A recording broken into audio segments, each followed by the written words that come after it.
Hello and welcome to the first episode of One Hive TV. I'm your host T. Wells. I want to thank you for joining us today.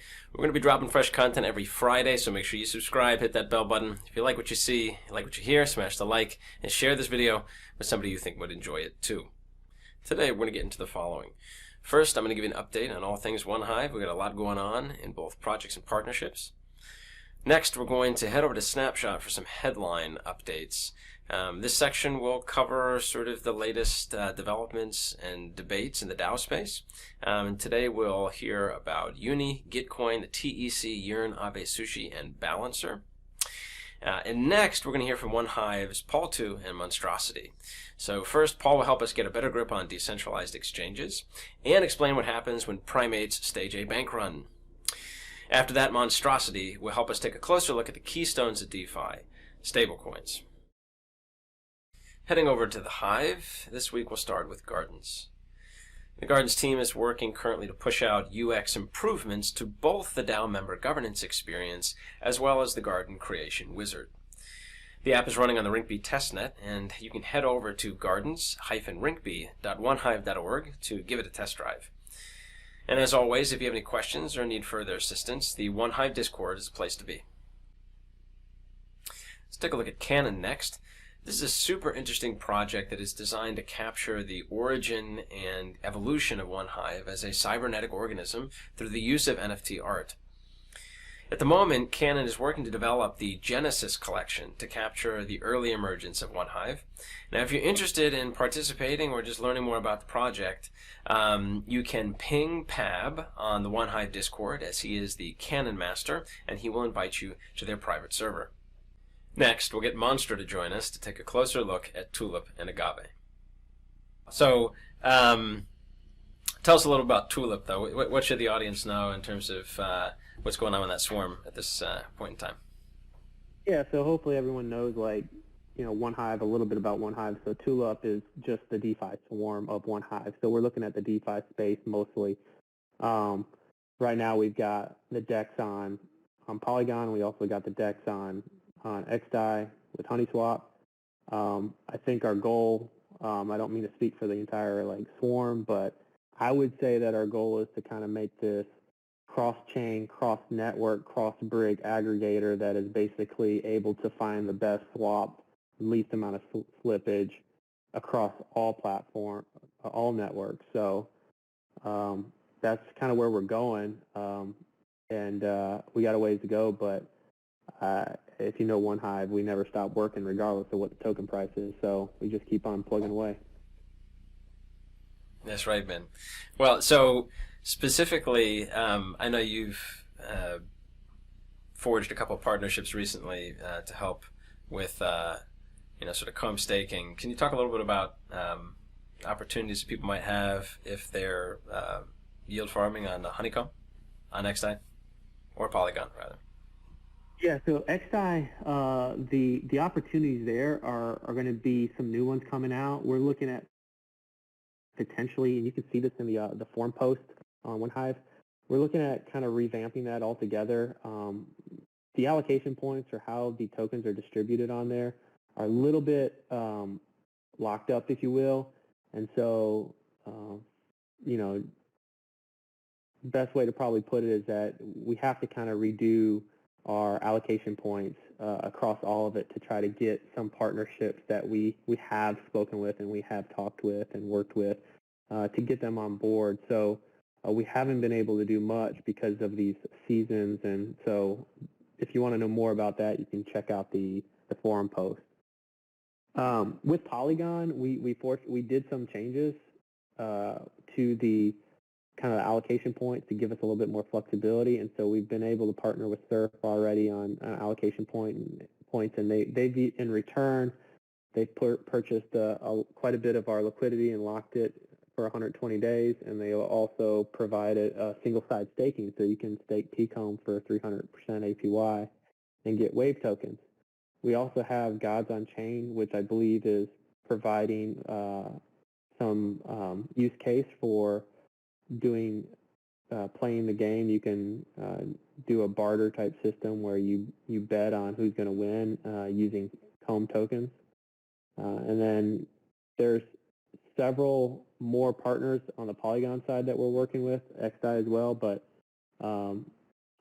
I would really like to see us launching 3 or 4 of those within the same 1 week to 2 week window. That way we can really get as much exposure as possible. So we've got a few of them coming down, and hopefully we can get those all happening at the same time. Cool. Very cool. And I know we're also looking forward to the update about Agave, man. So what would you say is the most important news for people to know today? So we do have on Agave the liquidation. I guess it's considered a bot. I don't know. We've got this liquidator that is still needing to be developed, or right there at the finish line of being developed. And so beyond that, the core part of the project is complete. Just some minor bugs and tweaking to the kind of the front end and logistics of the Agave site. So I know everyone's heard it before a million times, but it does appear like we are very close. I am not a dev, so I don't know. I can't speak to like the dev work behind like what exactly has to be done, but as far as some of the work that I've seen so far, it's really coming together. I think given all the craziness on mainnet recently, or even one of the side chains, I guess it was Polygon, right? 600 million, and then what was it, 350 that was saved on the Sushi Miso platform. The hack. Yeah, so I'm saying with all these crazy hacks going on, it's better to ship it right. The NFTs look really cool, man. Tell me a little bit about how that's going to work. The NFT, so yeah, we've been working on the front end. We took a little bit of break on the front end for a little bit with the NFTs. We picked that back up about 3 weeks ago. We're almost done. The front end is done for the preliminary. The back end is done. We just have to deploy it. So we're waiting for one of our devs to deploy that back end so that we can run the front end and do some testing. And so when that gets deployed on Rinkeby, then we'll be playing around with it to start creating some of the processes that are going to take place for the game of basically hunting for NFTs. So it's going to be kind of like a hunt, like a little treasure hunt, trying to get all the NFTs. There's, I believe, 10 of them, roughly. We've already gone through an entire voting process from commons, uncommons, rares, and legendaries. And so it's going to be progressively harder and harder to get the last NFT. And I'm particularly excited about the very, very last NFT. So there's 2 legendaries at the very end of the hunt. And in order to get the last legendary, you have to make a decision if you want to burn the legendary that you hold. And so the only way to get the other legendary is to burn the one you have. So you have to make a decision. And so some people will hold on to that legendary. Some people will exchange it for the other. And, I don't know what'll happen, but, the market will decide. And I guess if you wanted to hold both legendaries, you'll have to buy it on the marketplace whenever somebody puts it up there. So I think that's a pretty cool game theory that was built into that one, at least. Right on. Well, thanks again for joining us, Monstro. Yeah, for sure. So moving on to the Snapshot Headlines segment, we'll provide a brief overview of the latest developments in the DAO space by sharing recently passed and pending proposals. In future episodes, we hope to take a look at specific stories in greater depth that have significant impact. Today, we'll just highlight a collection we find interesting, and you can dig deeper on any that you choose. We'll start today with Gitcoin. Philip Sechin's proposal for 41,000 GTC has passed to fund continuing work on the decentralization of Gitcoin in Q3. And his high-level multi-phase workstream proposal was first posted to the Gitcoin forum back at the end of May. And this new round of funding will enable the team to build a working decentralized Gitcoin prototype with a list of features that can be viewed on the most recent forum post.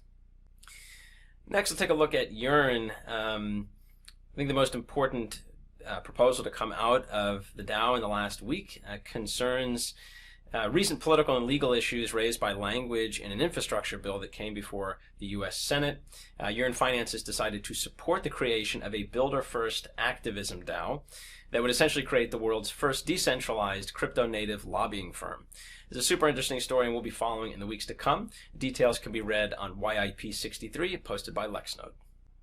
So next up is Aave. The 2001 DeFi team submitted a proposal for $98,000 in grant money to build a mobile app for the Aave protocol, and this proposal has passed with unanimous support. We can all look forward to using Aave on our mobile devices. Next up is Balancer, and looking forward to Arbitrum. The Balancer DAO has decided to allocate up to 25,000 Balancer per week to support liquidity mining incentives on the L2. At its current price of around $28, this would be the equivalent of around 700,000 USD in incentives per week. Also looking forward to a multi-chain future, Sushi has resolved by a relatively narrow margin to direct 2% of their existing Sushi Bar revenues to operational expenses intended for building and maintaining bridging processes as well as managing incentives on multiple chains simultaneously. On the Uniswap front, there was one proposal in particular that caught the attention of the crypto community this week. Blockchain analytics project Flipside attempted to allocate $25 million worth of Uni tokens to fund, at least in part, its operations. Following significant pushback from Dune and other influential figures in the crypto space, Flipside subsequently canceled the proposal, and the snapshot record indicates the decision was at a near dead heat. And the proposal really raises important questions about how key decisions are made in decentralized organizations and whether DAOs can avoid issues that have plagued legacy finance related to concentrations of wealth and power. Controversy over this proposal really goes deeper than is appropriate for this headlines report, but we'll likely cover it again in a future episode. Last but certainly not least, we want to take a look at the Token Engineering Commons. The TEC has been a partner of OneHive for many months now, and we want to extend our congratulations to all the TEC stewards and contributors on their recent hatch. They raised over 1.5 million wrapped XDAI that will be used to fund their work to further the field of token engineering. If you'd like to learn more, head over to tecommons.org and join their Discord. On a related note, there has really never been a better time to join the Trusted Seed via the Commons Stack. Becoming a Trusted Seed member will enable you to participate in hatches of test commons, such as the TEC, so long as your values align with the spirit of public goods and the mission of the Commons Stack. Head over to commonsstack.org to learn more about how you can join today. If you have ideas for governance stories we should cover in the future, make sure to comment down below. And don't forget your wallet address. We're a DAO after all. If you contribute value, you can expect some honey. Next, we're going to hear from Paul, who's going to help us understand a little bit more about why decentralized exchanges are superior to centralized legacy models, and will provide a cautionary tale about liquidity incentives and mercenary capital. Hello, and welcome to episode 1 of Paul 2's PowerPoint presentation screen recordings featuring information about cryptocurrencies, mostly DAOs and public goods, and Web3 and whatnot. Sponsored by the U.S. Department of Treasury. Would like to remind you that no, you cannot borrow a printer. That's me. I'm Paul 2. You probably already know me from Twitter, where I have hundreds of followers. I am a full-time DAO contributor, and I focus on DAOs for public goods, because public goods are not handled well by our current economic system, and that's something that DAOs are especially well suited to fix. Most of my time goes towards OneHive and Gardens. I also pay a lot of attention to Gitcoin and Commons Stack. Those are very good projects in the DAO for public goods space. I am a certified crypto expert. This is my degree. I'll just leave the certification up in the top right so you can see it. Today, we're going to talk about degenerate apes on decentralized exchanges. On a centralized exchange, you have a buyer and a seller and a way of coordinating a trade between the two of them. A crucial difference about a decentralized exchange is that you don't need to coordinate the buyer and seller. You can trade directly with a liquidity pool. How does that work? I am so glad you asked because now I get to show you this cool spreadsheet I made. This is a sample liquidity pool for one trading pair, USDC and Muffin Top. Muffin Top is a collateralized token. It's backed by the Tops of Muffins. In the liquidity pool, we have two piles of tokens, USDC and Muffin Top, and the total liquidity is the total dollar value of both of those piles. The price of a token is simply the ratio of one pile to another, and that will become a little more clear when I show you a trade. So here's my wallet, and if I want to buy one Muffin Top, I'll take a USDC from my wallet, put it in the USDC pile, and take out a Muffin Top from the Muffin Top pile. Boom. I just made a trade all by myself, no seller involved. But the price of Muffin Top went up, and it went up quite a bit because we don't have much liquidity in this pool. So let's add liquidity. And when you add liquidity, you do that at the same price, meaning the dollar values of the tokens that you're putting in must be equal. In this case, we have $4 of USDC and $4 of Muffin Top, which is 3 tokens at its current price. And now we've added, how much did we add? We added $10 of liquidity while maintaining that price. And now I own a portion of the liquidity pool, which means that I will get a portion of the transaction fees that traders make on this pool from now on. And now that we have more liquidity, the next time someone trades here, the price slippage won't be quite so bad. So, everything in life has peaches and pits. And on decentralized exchanges, there's a lot of peaches. Not only did we not need to match a buyer and a seller, we don't need anyone's help to add our token to the exchange. If you have a token and you can provide liquidity for it, then it's a freely tradable token. And last, liquidity is not based on transaction volume like it is on a centralized exchange where you need to coordinate buyers and sellers. You can have healthy liquid markets for low volume financial assets. The pit with all this is that you've got to have some fat stacks of money that you can put in a liquidity pool, or you need to incentivize other people to put their money in a liquidity pool. Basically, instead of liquidity by volume, you're doing liquidity by sheer stacks of cash. At this point, I've said the word liquidity so much that it's starting to sound weird. Liquidity, liquidity, liquidity. What does it mean? Moving on. Here's a liquidity pool. And let's say that this is your liquidity pool and you want to incentivize people to put their money into it. What are you going to do? You're going to buy some Juanitas. You're going to get some bitchin' sauce. Probably some Michelob Ultras. Maybe even a live acoustic Cat Stevens set. You know, you got to break out all the stops. You got to get some liquidity. And this will definitely incentivize people to come to your pool. But you're not only going to get people at your pool, you're going to get absolute degen apes also. And I have a cautionary tale about this. It's called Iron Finance. Iron Finance is a hybrid stablecoin, and by that it means that it's partially collateralized and partially algorithmically controlled, like MakerDAO. And this is an interesting enough concept that maybe if it had been introduced to the world as a public good through a Gitcoin grant, there might have been some interesting discussion about the usefulness of that. But instead it was introduced to the world on Binance with very attractive liquidity incentives. This made it successful with a very specific species of primate, which followed it along to Polygon, where it launched in May. If you went onto Iron's website not long after it launched on Polygon, you would have seen this. These are its liquidity pools and the APRs that you would get for providing liquidity. These are paid out in Titan token. That's the Iron Finance governance token.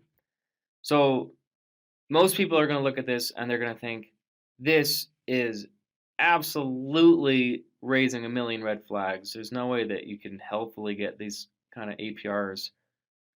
But at the same time, like, what if I just put in $1,000 and then just take out the interest as soon as I get it, and then if there's any issue, I'll pull out my liquidity right away. And then once you start getting the APRs, then you can't stop.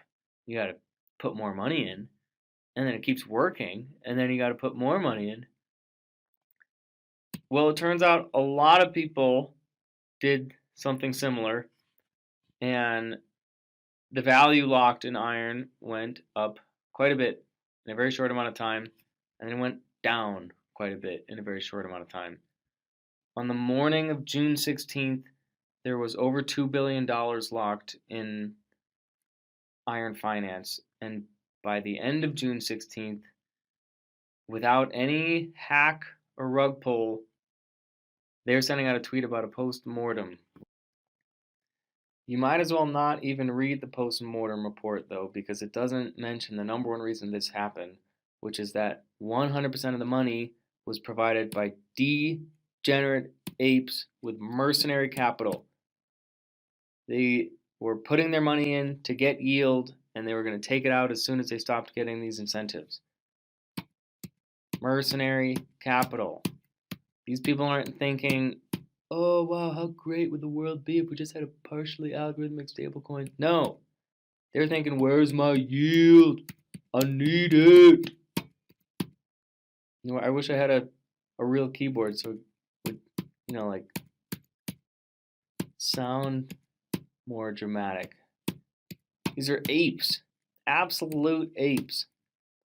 And I know this because I was one of them. And that's what I was thinking. I was trying to get that yield. Know what I'm saying? So what have we learned? Apes are going to ape. And I don't mean that as an indictment of apes. I'm not going to indict myself. I just mean if you are incentivizing liquidity, then it would behoove you to make sure that your incentives are not attracting mercenary capital, because it's not going to last very long. So the challenge is incentivizing liquidity in a way that's sustainable in the long term. And if this interests you as a challenge, then you should go to the OneHive Discord and check in with the Tulip channel, because you will find people that are very happy to talk to you about this. That's it. That's all I have. Thanks for watching. See you again soon. Thanks, Paul. Well, speaking of apes, Monstrosity is about to join us again for a segment on Degen's stablecoin advice. Hi, I'm Monstro. This is Degen, TA, and advice.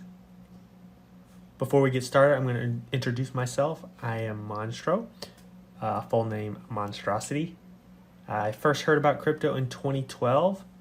I dismissed it, thought it was a scam, so I was like, no, not going to do that.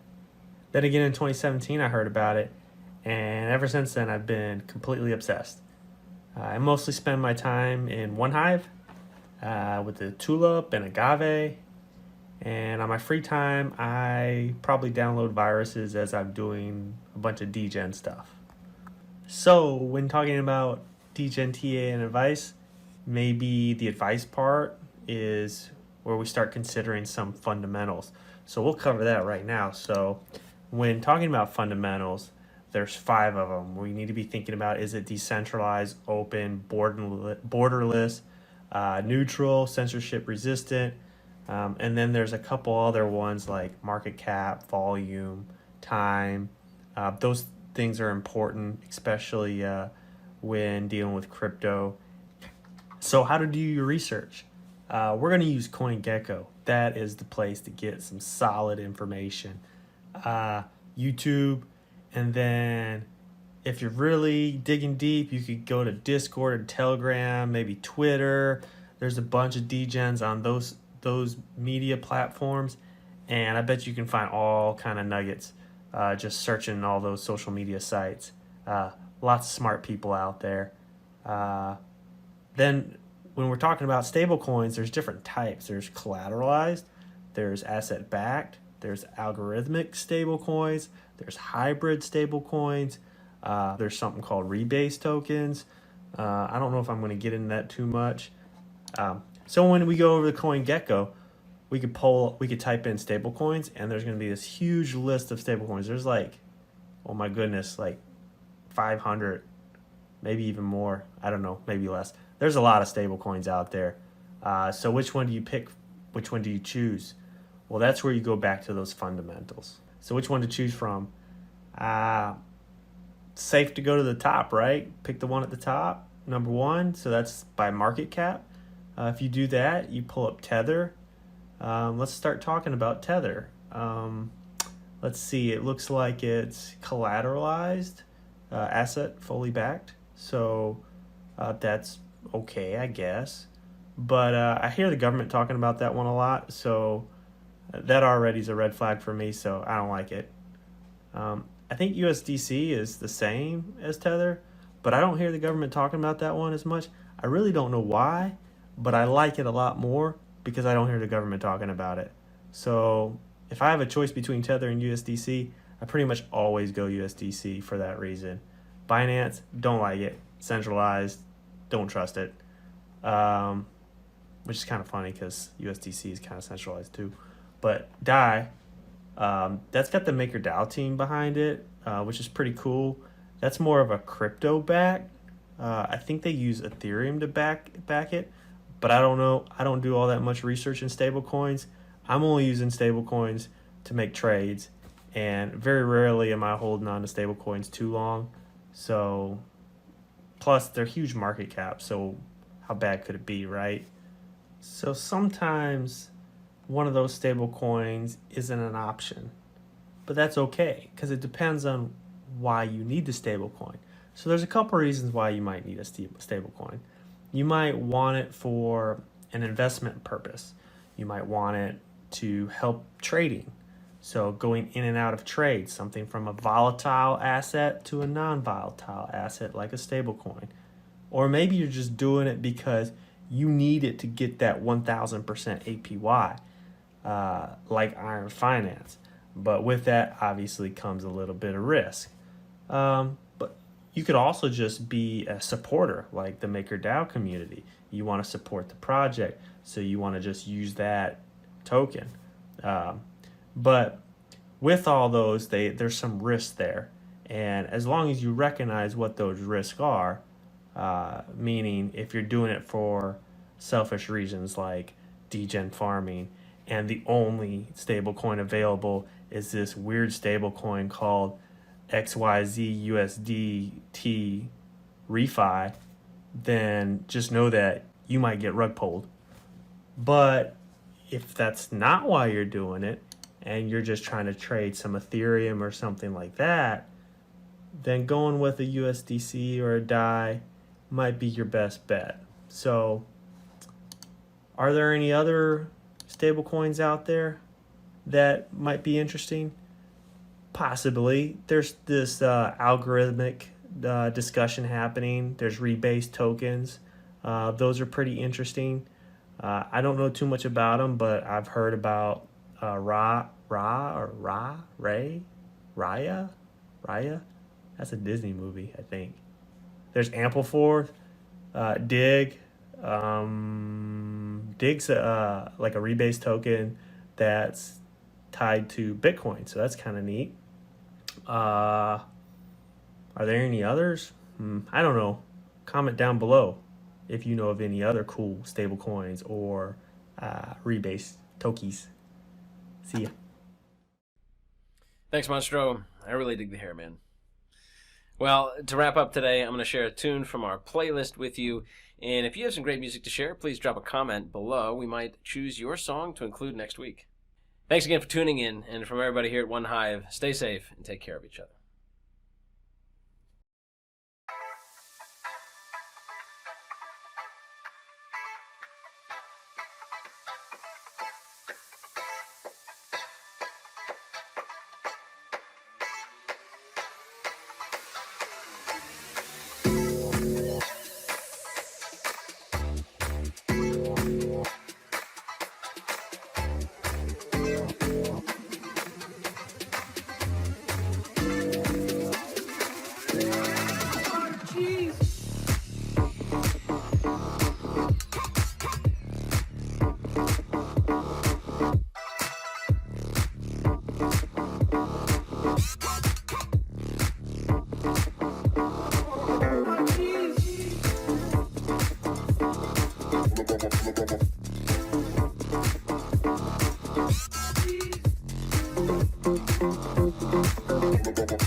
Drop it.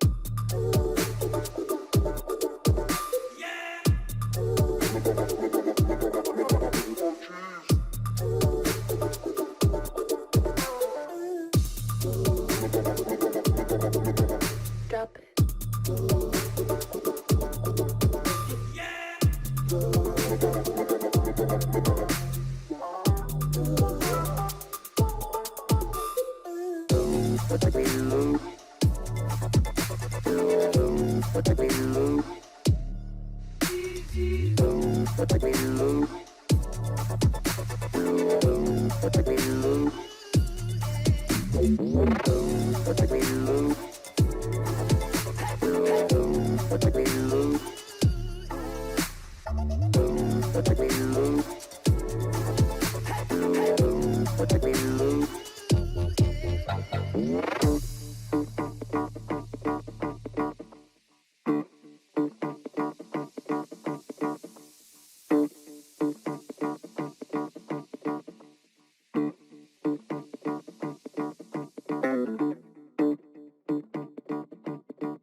If you haven't been hacked yet, then look at my hair.